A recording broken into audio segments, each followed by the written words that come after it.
in terms of IPM, and the grains industry has been pushing this approach for a long time, integrated pest management. And it doesn't mean we're not going to use insecticides, but what it does mean is we use insecticides only when it's absolutely necessary. So we don't want indiscriminate or schedule type spraying taking place. And if we do have to intervene with insecticides, we want to make sure that we use a product that's going to be the least disruptive to the natural enemies that might be present in the crop. Unfortunately, for some of the pests that we've got in summers, we don't have those selective or soft options, as they're called. And probably the main group that we resort to are the synthetic pyrethroids. And unfortunately, when we go into the synthetic pyrethroid, we potentially can create some other serious problems in terms of flaring other pests. So it's great for ruthergum bug, but beware, and we'll touch on that a bit more later. So the main thing is we don't want to rely on any one control method. And in most seasons, you'll get by without having to spray for insects, at least I hope you do. And part of the reason for that is that in your fields, you've got a lot of this fauna, the predators and parasites that are working for you and suppressing those pest numbers, in combination with lots of other factors, obviously. But there's a lot of free resources out there that you can utilise to reduce pest numbers. I think I've sort of covered most of them. But the key thing is, IPM doesn't mean no insecticides, but we want to utilise all that's available to us. Now, I mentioned there's a lot of invertebrate fauna in our crops. Basically, we put them into two groups, the predators and the parasites. So we have ones like this one here is a predatory shield bug. Okay, and it's got sucking mouth parts, just like a veggie bug, but it inserts those mouth parts into caterpillars and other soft-bodied insects and sucks out their body juices. So it's a good guy. Has been confused with bad guys. I've seen crops of soybeans sprayed for these, with the farmer thinking that they were green veggie bug. Okay, so they're really, it is important that you can correctly identify what's in the crop.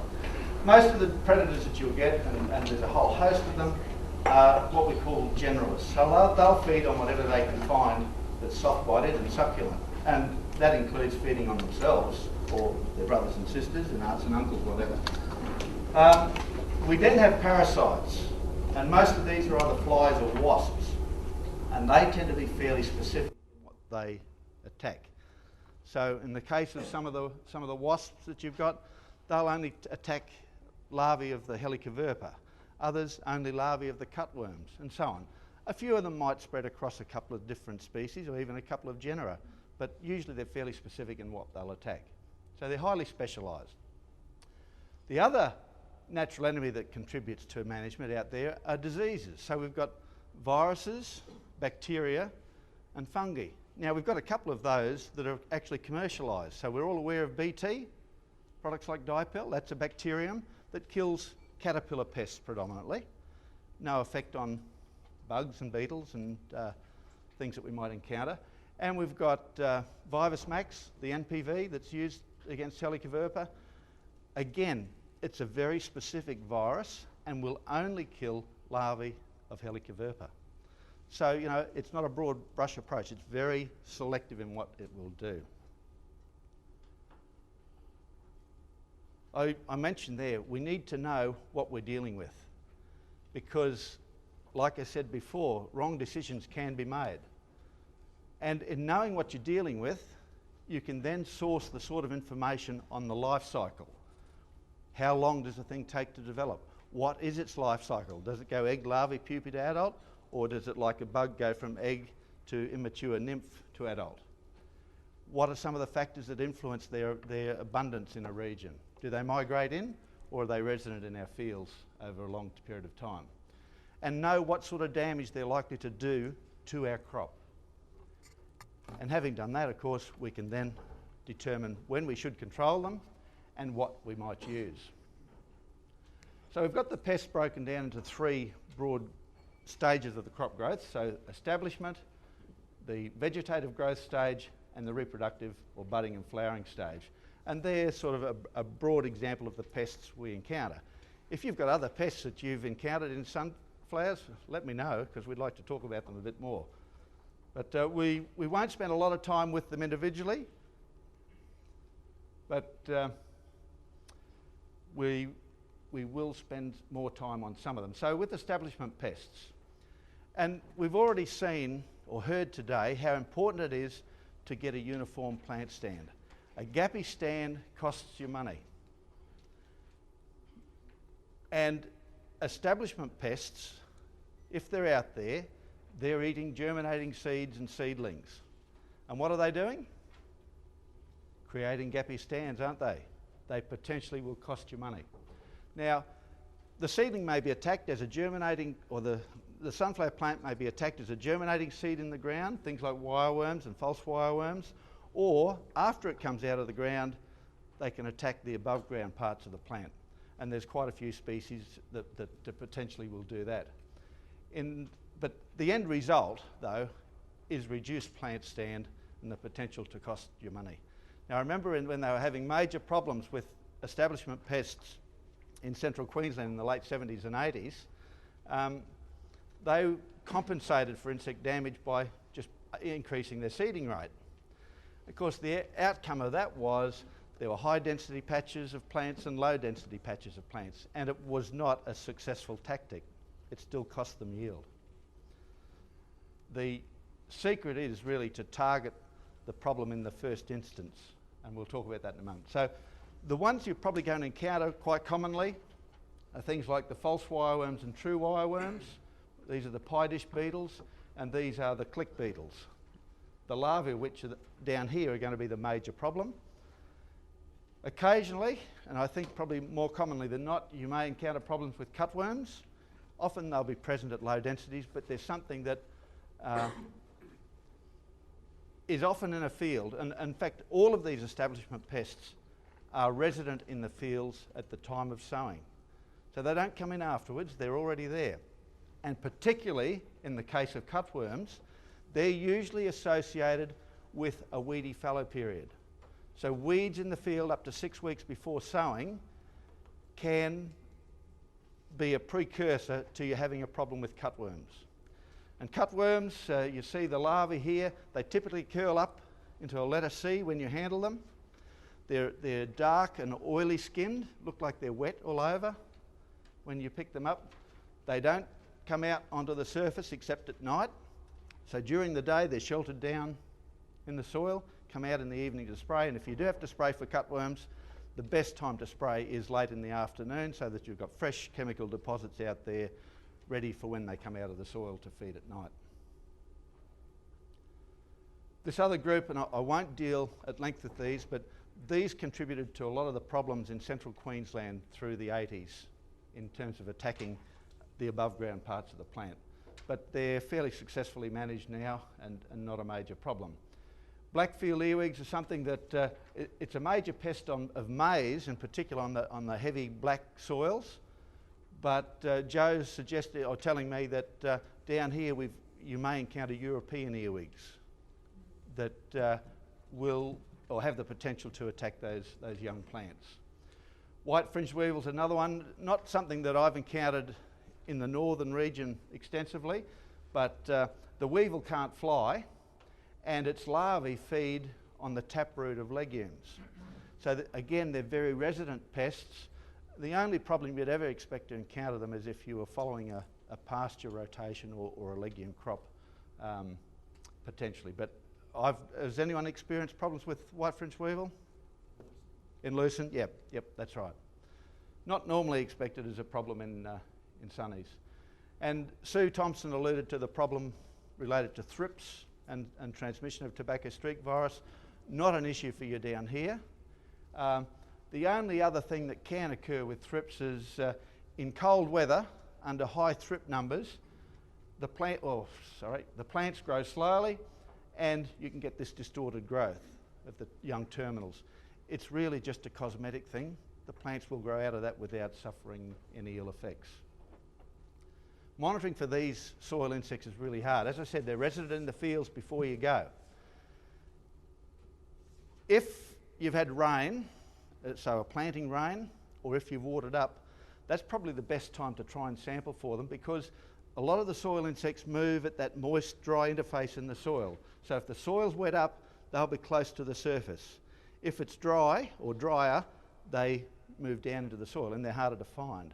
But there's really, in my opinion, no substitute for a good scratch around with a spade in a field trying to look for these and determining their sort of abundance. And of course, historically, you've got fields that have got a record of bad soil insects. Germinating seed baits can be used, but again, they're laborious. They're not easy.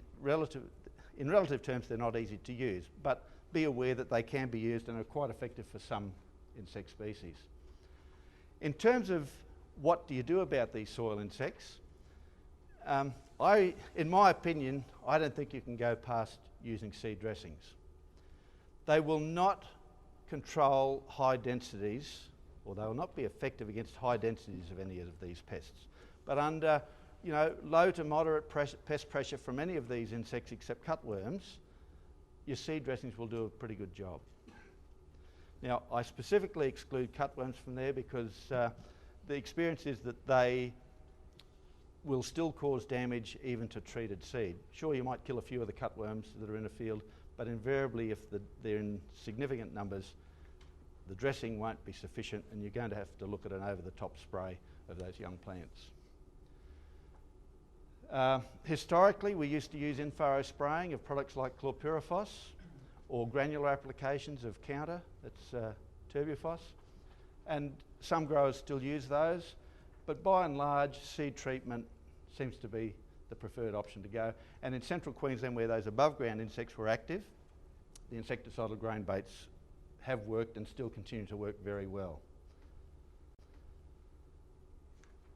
In terms of post-establishment pests, really we're looking at things that are going to attack the larger plant, the leaves, the stem, and the developing head and seed. And all that's pretty obvious as we go through these. Now, field crickets are a problem. They really can also be an issue during the establishment phase. In the north of Australia, we often encounter brown field crickets with a blend of black thrown in. As you move further south, you'll encounter more black field crickets and fewer brown. They're usually associated with higher stubble loads in fields and not easily controlled with chemicals per se, but again, grain baits work very effectively on them. Normally their populations build up in the spring, early summer, and in a couple of seasons we've encountered high densities of these crickets in soybean crops, attacking green pods and things like that. So they can be quite serious and in high numbers at times. And if you are unlucky to encounter the problem with them in sunnies, they can attack plants, up to 10 or 12 leaf stage and defoliate the plants. Two whiteflies that we know occur in sunnies are the greenhouse whitefly and the silverleaf whitefly. Invariably you will find some of these in the crops, but I don't expect you'll ever see them in numbers that would cause you concern. Now, greenhouse whitefly, ticks away at low numbers and it occurs in other crops and is not a problem. Silverleaf whitefly, it's a major pest on crops like melons, tomatoes and cotton. And particularly in those crops, if their populations are disrupted by broad spectrum insecticides, their numbers can increase dramatically.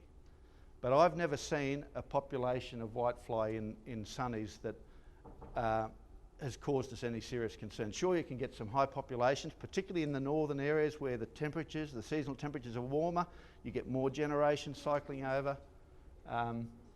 But just be aware that they are a potential problem, particularly during a hotter than average season. Loopers, again, they're the sort of pest that occurs from time to time. You see chew holes, irregular chew holes in the foliage. They don't attack the head or the bud, they're leaf feeders, and normally you wouldn't be too concerned about them. You can tell a looper from a Heliothis or Helicoverpa because they've got just the two pairs of abdominal prolegs and they move along by arching their back, that looping action, as against a Helicoverpa which crawls along in a typical caterpillar fashion. Now, in this past season, there was a major problem with loopers in southeast Queensland and northern New South Wales. High defoliation of crops, but it was not the normal vegetable looper, the green one here, but the castor oil looper. And in some cases they had to go in and spray because defoliation was exceeding 50%. So every year something different crops up. Green veggie bug. Now I mentioned before the glossy shield bug or the predatory shield bug. That's not unlike this. So here's the adult green veggie bug. They lay their eggs in rafts like you see here. These eggs hatch, and you can see the developing nymphs inside those eggs hatch out. The nymphs don't feed in the first instar, but they usually cluster together in groups, and you'll often find those in crops, then grow through a succession of molts, looking quite colourful as they grow before molting finally back into the adult stage. They've got a wide range of hosts that they feed on, particularly in wild brassicae. And again, I haven't seen major problems in sunnies. Has anyone here seen major veggie bugs in sunnies? No. But if they are there, they feed by sucking sap. When they feed, they inject enzymes into the plant, and it can cause a reaction on the plant, so necrotic spots and irregular growth, malformed heads, and malformations in the back of the stem, in the stem behind the head. Potentially a problem, but unlikely to be encountered. Number one pest, in my opinion, is Rutherglen bug. And the adults are about 3 or 4 mil long. These are immature nymphs, and they normally are a problem in spring planted sunnies, particularly in spring planted sunnies.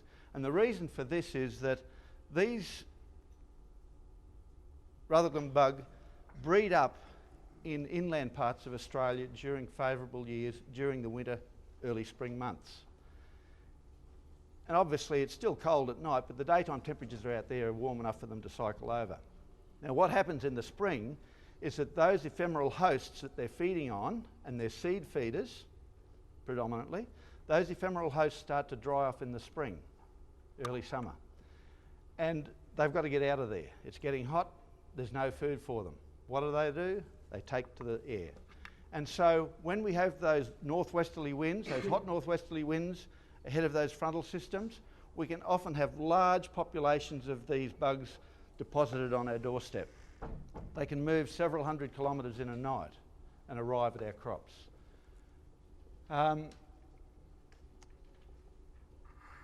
Once they arrive here, they are able to utilise local hosts if they're available. So it may not be until the second or third generation in some instances where we encounter them in our sunnies. Now, at Moama, they made comment that Rutherglen bug are sometimes a problem in windrowed canola, and that large numbers of those nymphs, so these guys here, they're maroon coloured bugs, pear-shaped bugs, they can migrate en masse across the ground from windrowed canola into young sunflower crops and cause severe damage. So be aware of that. Not a common one, but something you need to be aware of. And really, in terms of managing them, you may consider just a border spray from where they're migrating. Because more than likely, you're not going to be able to put a spray onto the canola because of withholding periods. And I guess question as to how effective that might be anyway in controlling them. Yep, no, please do. Paddock's canola, seedling canola that were being attacked by Rutherglen. Yep. Is that posing a risk for any dryland type sunnies going forward? Like, if they can move so well, or that local no, what isn't so important? What you'll find is the immature stages are almost totally seed feeders, and they'll complete their cycle on whatever's there, and once they've gone through their development, they'll normally leave, they'll fly out. So as adults, they're very mobile, yep.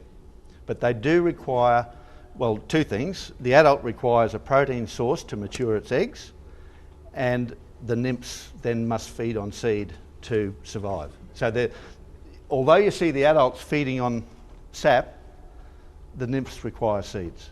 Yep. So this is an instance where a population of Rutherglen bug have arrived in a sunflower field and they've fed on the back of this sunflower head and caused that head to wilt. And in such serious circumstances, those heads will come to nothing. In most places where you find this, they're in dryland crops, and particularly in the badly stressed areas. And when you go into a field, you'll often find there's patches where the bugs have tended to aggregate. So it might be the size of this room, might be the size of a car or something like that. But you'll often find there'll be hot spots in the fields rather than a nice even distribution across it. And so it's important that you get a true appreciation of what's in the field. The invasions of these things are unpredictable, but the best indication is if you're sitting out in the porch at night with the light on, there's a northwesterly blowing and they arrive on the doorstep, you need to keep a close eye on your crops. And that can occur at any time through that late spring, early summer period. Now, I mentioned before that they're normally a problem in our spring planted or early planted crops. What happens in the later planted crops, if you have that option, is the bugs go into a reproductive dormancy. So basically after February, the adult bugs will lay very few eggs. So even though you get a lot of adults arriving in a crop, they won't produce offspring. So in the most cases, the later plants don't suffer the big nymphal populations in the heads. But there are always exceptions, I'm sorry. So you do have to check. So here you see a large number of bugs clustered on the back of a head, and they're basically competing for nutrients that's available to the plant and reduce the water availability to that plant and nutrients. The heads can wilt and die. You can reduce, I guess the most serious impacts of the Rutherglen bug are reduced yield. They reduce the oil content and quality, so change the proportions of the acids in the sunflower seed. And for seed companies, importantly, they affect the germination of sunflower seed. So in seed production blocks, they basically have a zero tolerance for Rutherglen bug in their fields. The critical times to monitor are budding. So at this stage here, budding, late budding before flowering, and then through that post-anthesis period through to harvest. And we'll talk about that in a little bit more detail because this is really critical in terms of the management of Rutherglen bug. So these are some data from Bernie Fransman from some years ago, but it's as relevant today as it was when the work was done. What we've got here is the stage of the crop development, so budding, anthesis, seed development and maturity. The things that we're interested in are firstly the adults per head, so the black line. So that's this line here. You can see the adult population peaked just after flowering at around 20 per plant, 20 per head, and sat at that level through to the end of the crop. The other part of the equation is those adults laid eggs. Okay, each adult can lay about 300 eggs. If we look at this line, so this is the numbers of eggs laid, you can see that most of the eggs are laid post-flowering, post-anthesis. Okay, so those adults came in, laid their eggs. These are that's the egg peak, and this one here in the purpley mauve, that's the immature stages. So it takes about 7 days for those eggs to hatch. It's this population that causes the problem in terms of feeding on the seed. So what you're aiming to do to control Rutherglen bug is to stop these adults producing those eggs. And the best time to treat for them is here at the end of anthesis, petal drop, before they lay those eggs. Now, in some circumstances, it may be necessary to put on a spray back here at the end of budding, just because of sheer numbers, but normally it's best if you can delay that spray until the end of anthesis. You don't want to be spraying during flowering because of the role of pollinators and other things that are going to be in the crop. So that's the important timing for the spray. Will one spray be enough? It really depends on what happens in terms of migration taking place and numbers reinfesting fields. In the case of some seed production blocks, and this is an extreme, I've heard of crops being sprayed 7 or 8 times. a commercial crop of sunflowers, it's simply not viable to do that, obviously. Okay, we'll talk a bit about control and monitoring a little bit later on. The other pest we encounter is Helicoverpa. And we've got two species here, Helicoverpa armigera, which is the corn earworm or cotton bollworm, and Helicoverpa punctigera, which is the native budworm. Now, it is important, I told you before about loopers having two abdominal prolegs or two pairs. The Helicoverpa have 4 pair of abdominal prolegs. So that's the way to tell Helicoverpa apart from loopers and some of the other caterpillar pests. Now, the reason it's important that we can tell the difference between these is that armigera armigera has developed resistance to a lot of insecticides over the years, and particularly the synthetic pyrethroids. Do you want some tape? Yeah, I was trying to say it quietly so I wouldn't interrupt. Oh, that's all right. We can deal with it, and it will just. It's coming. Yeah, it's developed resistance to a whole suite of insecticides, but of particular importance to us in sunnies is resistance to synthetic pyrethroids. Now, as you go from north to south in Australia, the abundance of armigera declines. Okay, and I hate saying on average, but I will say it. On average, you'll find early season you'll have predominantly punctigera, late season you'll have predominantly armigera. The important thing is that recent years have shown us that that doesn't always hold true.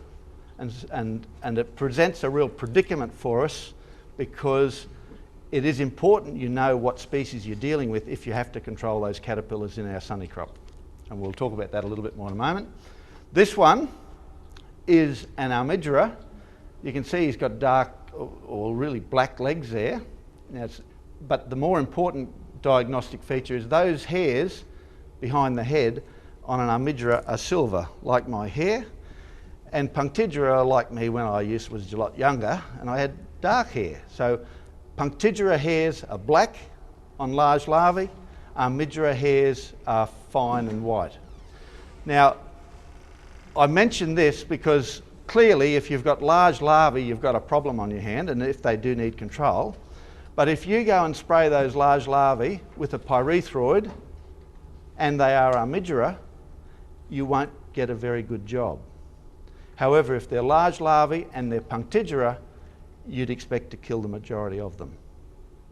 Okay? So it is important. Now, you can do that with large larvae, but you haven't got a reliable mechanism of identifying them when they're smaller.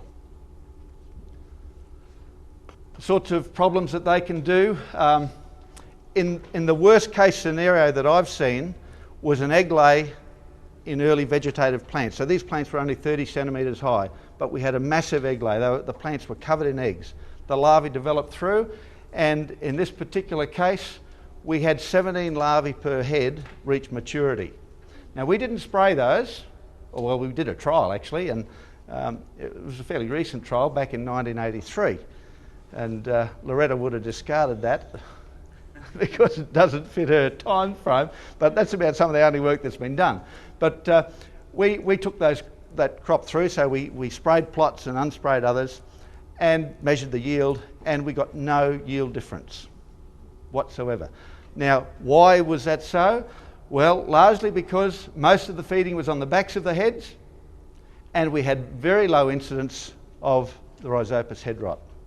It was a dry finish. I'm not suggesting to you that you tolerate 17 larvae, but we need to prevent such insect damage, but quite clearly, without those implications of head rots, we can tolerate a fair bit of larval feeding during that late development of the crop. But in the case where we had egg lay very early, this is when plants were only 30 centimetres high, we had large larvae feeding on those plants at the R1, R2 stage. So you've got, buds up to the size of a 10-cent coin. A large grub goes in there, has a bite, either in that bud or on the stem behind there, those plants collapse. From the distance, these fields look great, lovely and green, and wow, you'd be thinking all your Christmas had come at once. When you got into it, that crop never flowered, or flowered with only a few heads throughout. Now, that occurred over hundreds of acres, and I've seen that happen a few times. So it's just a warning, very rare for it to occur, but don't get caught out. That's about it for them. Just another pest that's occurred more recently is the Solenopsis mealybug, first found in the Burdekin area about 4 years ago, then in Emerald, now on the Downs, and potentially will spread. Not originally thought to be a problem on sunnies, but in the glasshouse trials that Melina Miles has done, they certainly like feeding on and living on sunflowers, and you can see the sort of population that's developed under the leaves here with the adults and lots of early stage crawlers. I don't think it's an issue for us to be concerned about, but again, it's just being aware that they are a potential problem. So monitoring, when should we monitor with our sunnies? I'd suggest to you that you'd want to look at least on a weekly basis. There are a couple of stages where I'd suggest you'd want to look at least twice a week. And those critical stages, in my opinion, are during the establishment phase. So making sure that there's nothing out there taking those young seedlings as they're emerging from the soil.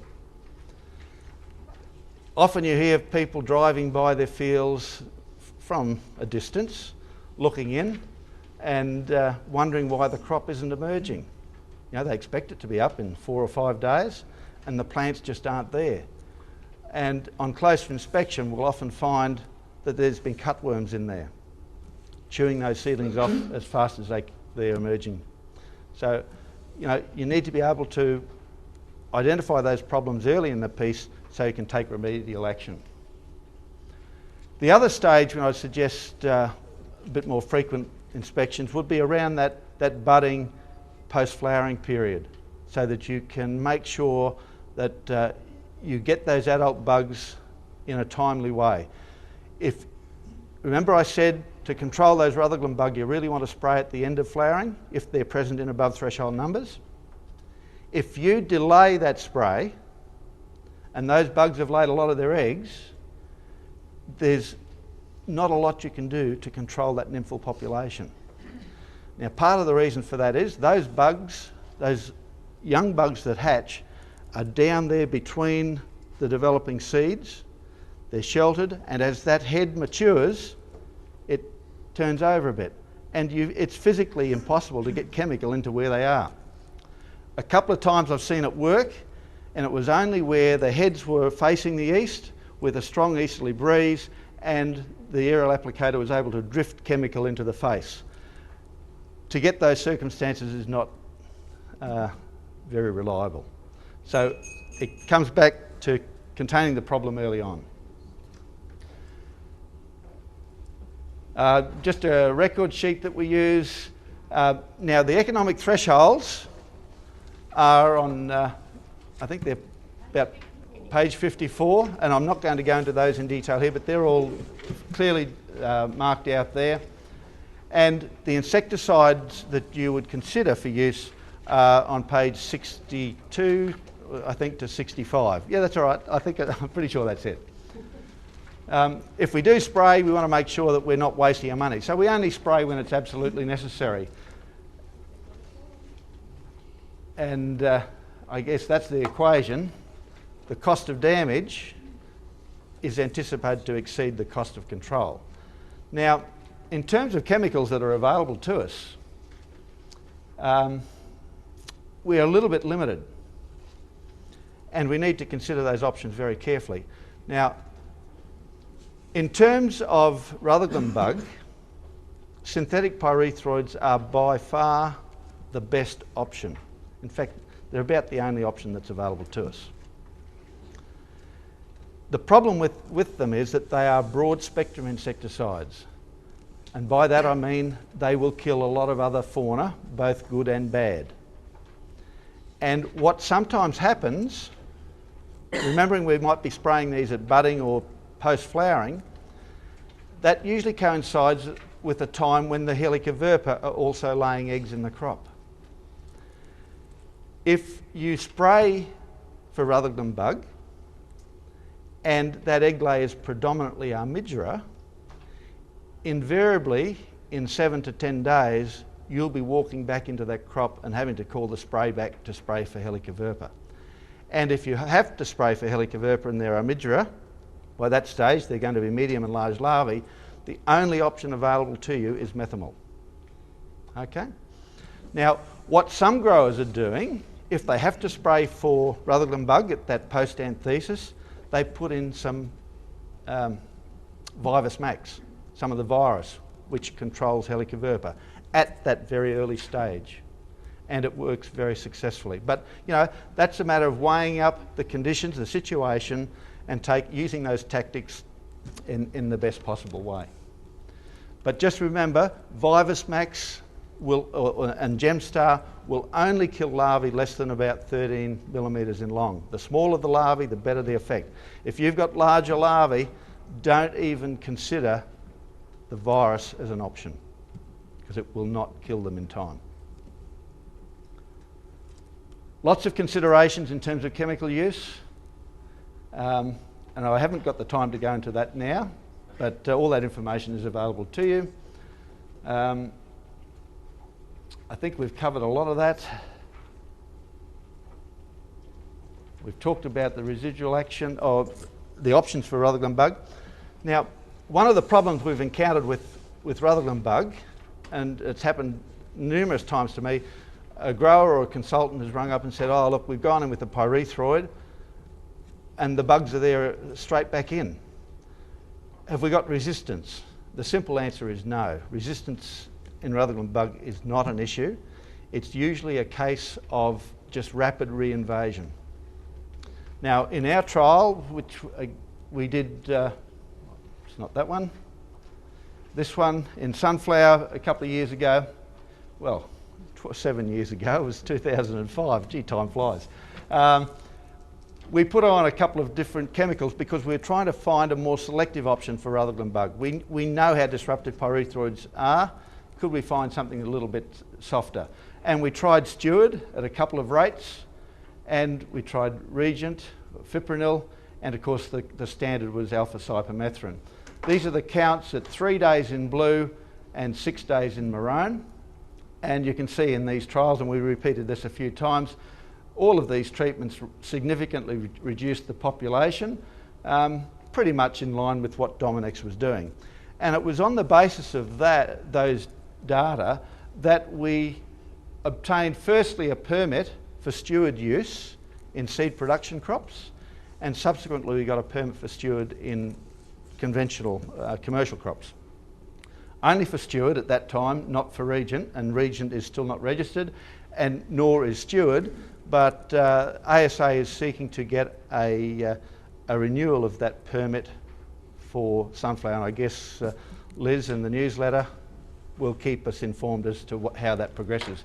Now the beauty of Steward is that if it is considered, and we were able to get it registered in the course of time, it hopefully will do both Rutherglen bug and Helicoverpa without disrupting a lot of those natural enemies that are in the crop. So potentially it's got a lot of promise, and there's ongoing work by Melina and others to consider newer options that are available to us. One of the big problems is that a spray of Dominex might cost about $4 or $5 plus application. So it's cheap and nasty, in my opinion, but it's cheap compared with most other options that may be available to us. Okay, so are there any questions regarding the pests and how we might consider managing them? Well, we had a bit of an interesting discussion about Rutherglen bug thresholds. Do you want to have a bit of a discussion about that? I think that's probably of interest to you. Yeah, well, the thresholds you've got, you'll see in the threshold table, and I didn't cover all this in detail, but there are actually 4 thresholds in there for conventional crops. There's an early plant and a late plant, so that's 2 of them. and it's a budding crop or a post-flowering crop. So they're the combinations that we're looking at. Page 54 in the book. Now, those budding thresholds, in my opinion, seem to be pretty low. And in most circumstances, I'd be inclined to try and hold off until post-flowering rather than spray them early. Now, if you've got 50 or 60 or 70, of course, it's a no-brainer. You may have to go in at budding, and depending on what reinvasion or reinfestation takes place, you might have to go again after flowering. But in my opinion, you're far better off to delay spraying early and until that post-flowering stage when you've got a good indication of the population that will potentially lay eggs in the crop. So I think that conveys the main message that I'd like to say, is that if it's possible, delay that budding spray. Hold off. Okay. Now, you'll also see that for confectionery sunflowers, and it's what the seed companies do for their seed production blocks, their threshold is 5 per head throughout the life of the crop, or 5 per plant. In a heavy Rutherglen bug year, with a whole series of sprays, I'd defy you to keep that population below 5 per head, because they can be just so rapidly reinvade crops. So if you're growing confectionery sunflower and you've got that low threshold, you're going to have to be extremely vigilant, particularly from budding onwards.